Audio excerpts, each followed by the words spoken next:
According to my audience analysis survey, about 50% of you know someone who has been diagnosed with Alzheimer's disease, and about 70% of you do not know the difference between Alzheimer's and dementia. Today, I will inform you about Alzheimer's true connection to dementia and the true complexity of this disease. First, we will discuss Alzheimer's connection to dementia.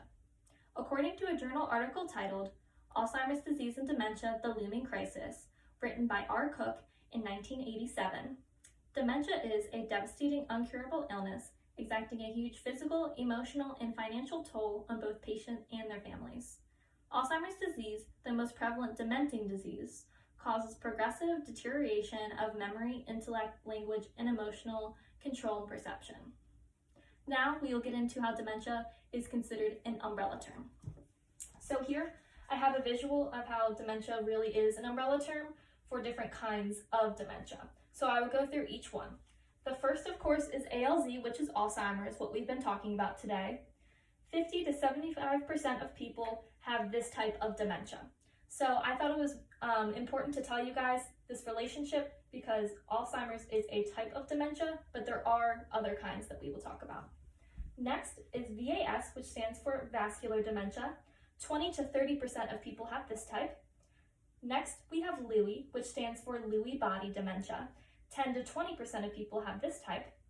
Next, we have TEM, which stands for frontal temporal dementia, and 10 to 15% of people have this type. So I showed just the main four for you guys, but I want to make it clear that there are other types of dementia as well, but these are the most prevalent at this time. According to a journal article titled A Plan to Address Alzheimer's Disease, written by R. Benjamin in 2013, there is currently 50 million people diagnosed with the broad term of dementia, and 5.5 million of those have Alzheimer's. That is a lot of people. I'll mention once again that the audience analysis I had you all complete, almost 70% of you did not know the difference between Alzheimer's and dementia, so I hope I can clarify that all for you today. Now, I will go into more detail of the complexity of Alzheimer's disease. According to a chapter in a book titled Neural Behavioral Anatomy, written by C. Philly in 2011, Alzheimer's advances in a fairly predictable sequence of events. First, amnesia is a prominent feature, then other cognitive defects become more evident. Personality changes and paranoid delusions also may appear. After many years of the illness, patients become bedridden, mute, and totally dependent. Unfortunately, I know the progression of Alzheimer's extremely well because my grandmother was diagnosed with it in the year of 2012. The beginning stages started with my family and I noticing she had a great deal of forgetfulness. She would forget her computer passwords or forget to pay bills sometimes. My grandmother eventually had to move into assisted living in 2014 once we deemed it was no longer safe for her to live alone. Over the years, her memory worsened and she became less and less herself. It was very devastating to watch this happen to my grandmother, who we all knew and loved as an intelligent, bright woman. It was very emotional and upsetting to watch her start to forget things and then eventually forget family members, and it is such a heartbreaking disease that I hope no one else has this experience, but unfortunately it is very prevalent in our world today.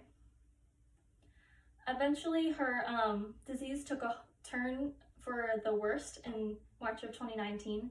My family and I miss her dearly, but she unfortunately passed away in March of 2019. We knew she was suffering, but was no longer the grandmother/mother we once knew. I personally feel passionate about this topic and felt it was not only right to inform you all about the reality of Alzheimer's, but also to advocate for a cure of this disease. A journal article titled Genetic Screening for Alzheimer's Disease, written by R. Tanzi in 2000, explains how there is currently no cure for Alzheimer's and no way to prevent or slow its progression. However, there are some drug and non-drug options that may help treat symptoms temporarily. Understanding the available options can help individuals living with the disease and their caregivers to cope with the symptoms and improve the quality of life. There is currently some medications for memory to help lessen or stabilize symptoms of Alzheimer's for only a limited time. Some families also look to alternative treatments such as herbal remedies, dietary supplements, or memory enhancers to maybe delay or treat Alzheimer's. Other common prevention tactics include exercising regularly, engaging in social activities, having a healthy diet, getting quality sleep, managing stress effectively, not smoking or drinking much, maintaining a healthy weight and height ratio. So basically it means that to live the healthiest lifestyle you can, because unfortunately there is currently no cure for Alzheimer's, so once you get it, it's kind of an end all. So in conclusion, the reality of Alzheimer's is devastating and heartbreaking to those who are affected. I hope you all leave this video with a new understanding of Alzheimer's and its connection to dementia, as well as the disease's complexity. Although there is no cure at this time, I believe that public awareness will propel us towards possible methods of treatment, prevention, and ultimately a cure. Thank you for watching.